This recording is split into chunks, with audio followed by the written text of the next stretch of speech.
Dios les bendiga a todos ustedes, mis hermanos. Les saluda su hermana Elena en Cristo en esta sintonía de Fuerza Salvadora, Radio Católica vía Internet. Hoy le voy a compartir la vida de Santa María de la Rosa, fundadora en el año 1855. Pidámosle a esta santa amiga de Dios que interceda por nosotros, por todo lo que estamos viviendo en este momento. Y leemos esta hermosa historia en el nombre del Padre, del Hijo y del Espíritu Santo. Amén. Nació en Brescia, Italia, en el año 1813. Quedó huérfana de madre cuando apenas tenía 11 años.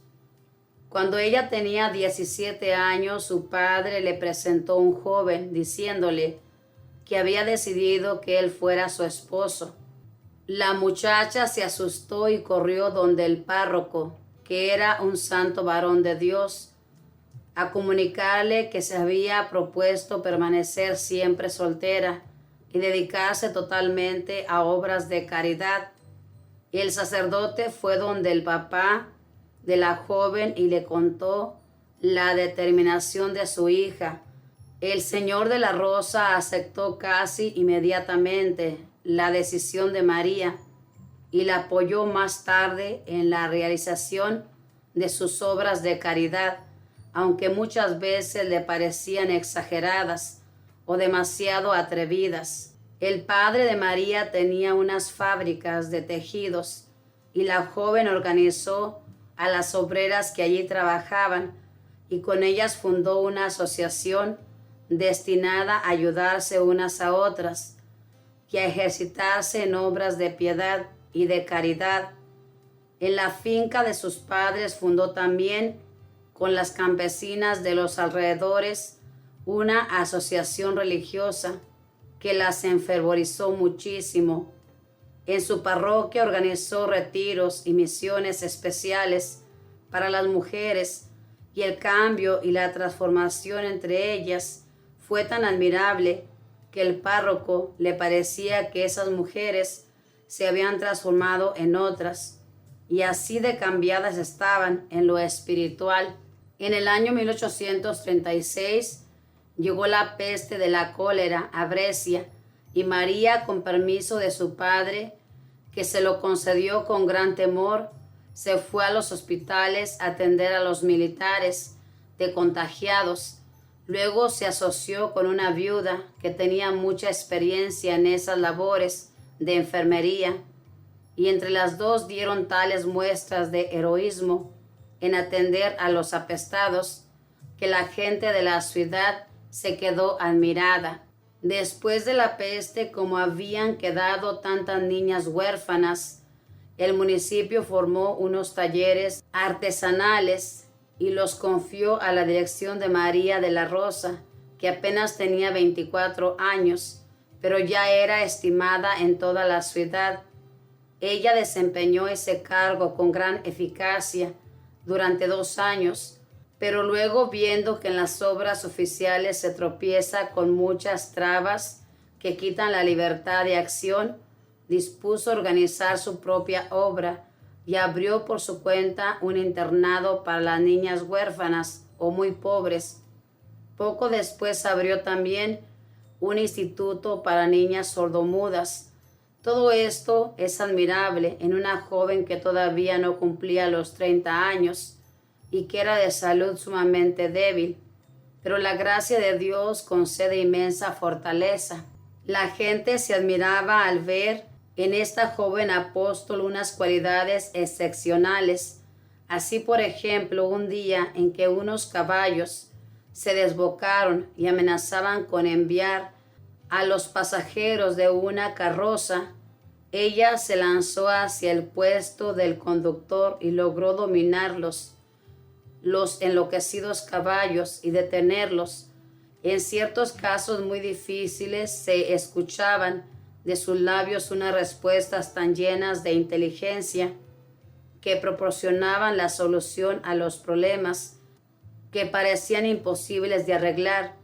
En los ratos libres se dedicaba a leer libros religiosos y llegó a poseer tan fuertes conocimientos teológicos que los sacerdotes se admiraban. Al escucharla, poseía una memoria feliz que le permitía recordar con gran pasmosa precisión los nombres de las personas que habían hablado con ella y los problemas que le habían consultado, y esto le fue muy útil en su apostolado. En el año 1840 fue fundada en Brescia por Monseñor Pisoni una asociación piadosa de mujeres para atender a los enfermos de los hospitales. Como superiora fue nombrada María de la Rosa.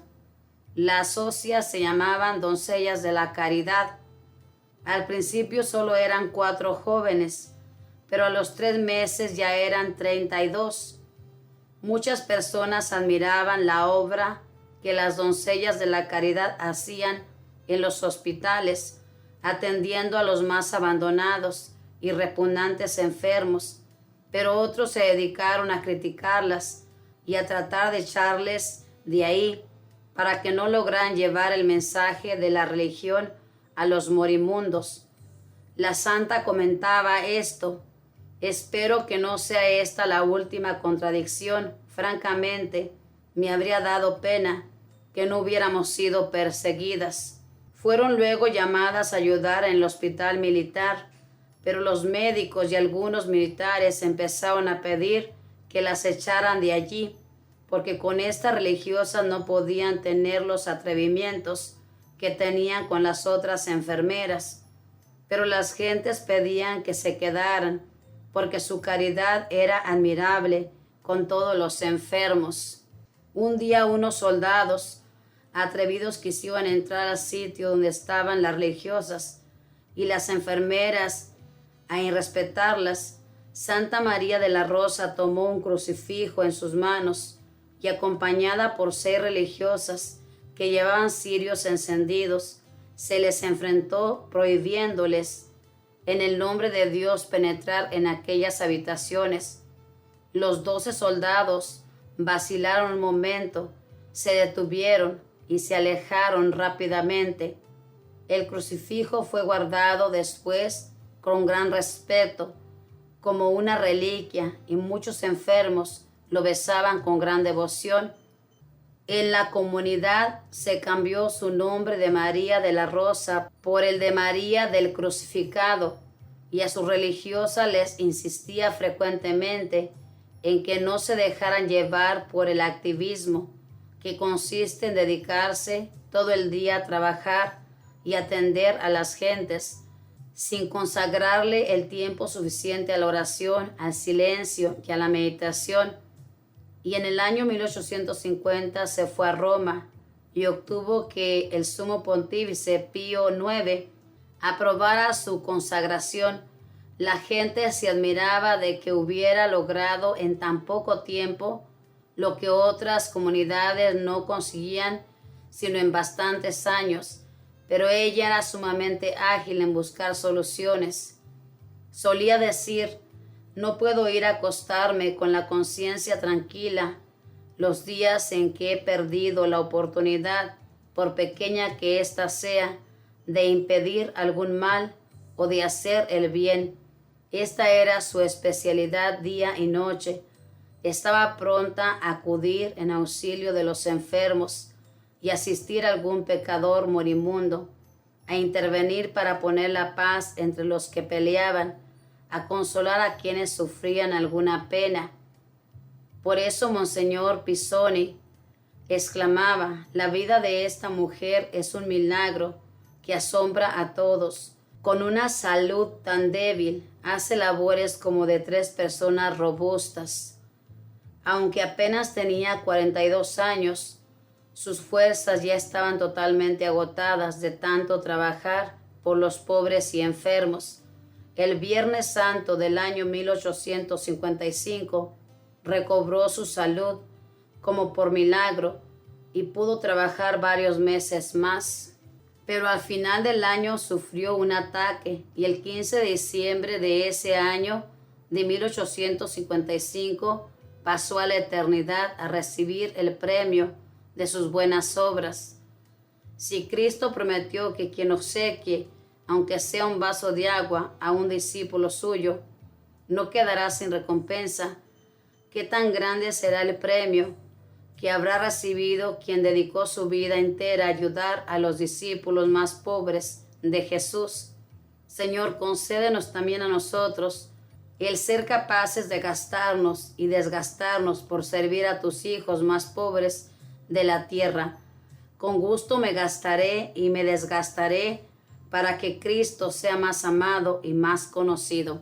Esto lo dijo San Pablo y lo encontramos en 2 de Corintios capítulo 12 versículo 15. Esta es la historia de esta santa, como usted pudo escuchar, una jovencita valerosa que se consagró totalmente a Dios cuando su padre la quería casar. Ella corrió al párroco de su iglesia para contarle que había prometido ser virgen, servirle solamente a Dios en cuerpo, alma y espiritualidad. Entonces el párroco va y le dice al padre de esta muchacha que esta muchacha ha tomado la resolución de no casarse. En aquel tiempo, hermanos, los padres tenían la decisión de que una hija o un hijo se casara. No era como ahorita, que ya la gente se casa y ni siquiera avisa a los padres. Sé de un jovencito que se casó sin avisarle a su madre y a su padre. Nada más llegó con la jovencita y les dijo: ya me casé al civil, aquí está, esta es mi esposa. Estas cosas suceden aunque nos parezca increíble. Esta santa, hermano, se dedicó a ayudar a todo aquel que sufría, a los enfermos, cosa que nosotros hemos olvidado. Los enfermos, hermanos, necesitan de nuestra ayuda y en los enfermos está Cristo. Cada vez que usted visita a un enfermo, va a visitar al mismo Cristo. Pero nosotros nos excusamos diciendo: no tenemos tiempo, no me gusta visitar a los enfermos porque me pongo triste, porque vengo más mal de lo que estoy. Y así vivimos la vida, solamente pensando en nosotros. Gastamos nuestra vida en nosotros.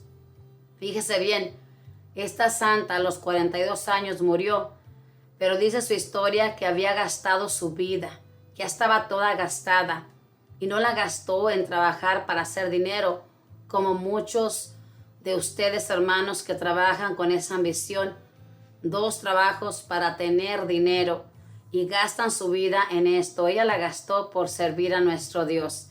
Qué hermoso sería que el día que nos presentemos ante la presencia de nuestro buen Padre, nuestro Padre pueda decir: bien hecho, gastaste tu vida por mí. Y qué triste sería que nos dijera: José, solamente gastaste tu vida para vivir bien y para tener riqueza, las cuales dejaste en aquel mundo. Es algo triste de verdad, porque fíjese bien, cuando dejamos que la ambición nos gane, ya no tenemos tiempo para Dios. Ya solamente vivimos afanados por trabajar y nos excusamos diciendo: es que yo, si no trabajo, me deprimo en casa. Eso es una mentira del demonio, que Dios lo reprenda, que le ha puesto en su corazón para que no dedique tiempo para Dios. Así trabajando, usted no piensa en Dios, solamente piensa en las cosas materiales de este mundo. Ojalá que esta santa ruegue mucho por nosotros para que en verdad encontremos el verdadero camino, que es nuestro Dios. Que la Madre del Cielo le proteja, que los arcángeles y los ángeles cuiden su caminar donde quiera que se encamine, y sigamos leyendo Vida de los Santos, que nos da fuerza para seguir caminando en esta vida y nos enseña cómo debemos amar a Dios como ellos le amaron. Es por eso que son nuestros intercedores, porque nuestro Dios les concede todo lo que piden, porque en esta vida le dijeron sí a su plan. Dios les bendiga a todos. Paz y bien.